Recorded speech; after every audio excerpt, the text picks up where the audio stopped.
రవి అని పేరు పెట్టుకున్న వారికి అన్ని కష్టాలే. ఎంత సంపాదించినా గూడా వారికి డబ్బు నిలవదు. చిన్నప్పటినుంచెల్లి ఎంతో కష్టపడి చదువుతూ ఉంటారు. కానీ ఉద్యోగాలు రావు. అయితే ఏంటంటే ఇప్పుడు రవి పేరుని గనుక మనం ఈ ఫార్ములా ద్వారా తెలుసుకుంటే ఏ విధంగా తెలుసుకోవచ్చనేది ఒక్కసారి మీకు వివరిస్తాను. ఆర్ఏవిఐ ఈ ఆర్‌కు వాల్యూ 2, ఏకి 1, వికి 6, ఐకి 1. ఇది చాల్డియన్ సిస్టమ్ ప్రకారం.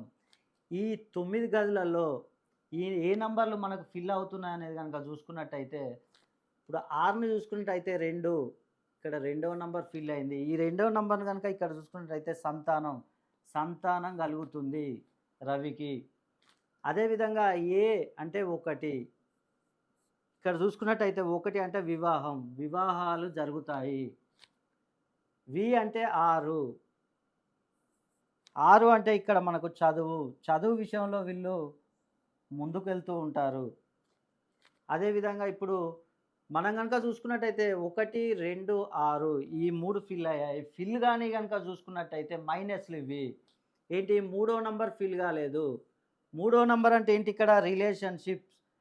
వీరికి రిలేషన్‌షిప్స్‌లో చాలా కష్టాలుంటాయి. గొడవలు అట్లాంటి సమస్యలు చాలా తలెత్తుతాయి. అదేవిధంగా నాలుగో నంబర్ చూసుకున్నట్టయితే రుణ బాధలు, అప్పులు వీరికి ఎక్కువగా ఉంటాయి.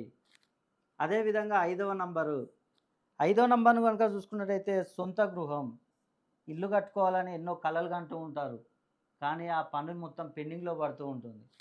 అదేవిధంగా ఏడవ నంబర్‌ని గనుక చూసుకుంటే వ్యాపారాలు ఎన్నో చేస్తూ ఉంటారు. అన్నిట్లో నష్టపోతూ ఉంటారు. ఏ వ్యాపారం చూసినా కూడా వీరికి నష్టాలు, కష్టాలే.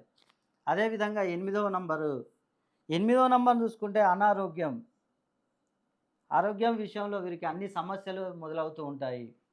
వెన్నెముకకు సంబంధించిన సమస్యలు, కిడ్నీ సమస్యలు ఇట్లా అనేక సమస్యలు మొదలవుతూ ఉంటాయి. అదేవిధంగా 9వ నంబర్ కనుక చూసుకున్నట్టయితే ఈ 9వ నంబర్ విదేశీ ప్రయాణాలు. ఈ విదేశీ ప్రయాణాలు చేయాలని కలలు కంటూ ఉంటారు. కానీ అక్కడి వరకు వీసా వరకు వెళ్తూ ఉంటారు. మళ్ళీ రిటర్న్ వస్తూ ఉంటారు. ఇట్లాంటి సమస్యలు చాలా ఉన్నాయి వీరికి. ఈ రవి అని పేరు పెట్టుకొని మీకు గనుక ఏమన్నా సమస్యలు ఉన్నట్లయితే ఒక్కసారి మీ డేట్ ఆఫ్ బర్త్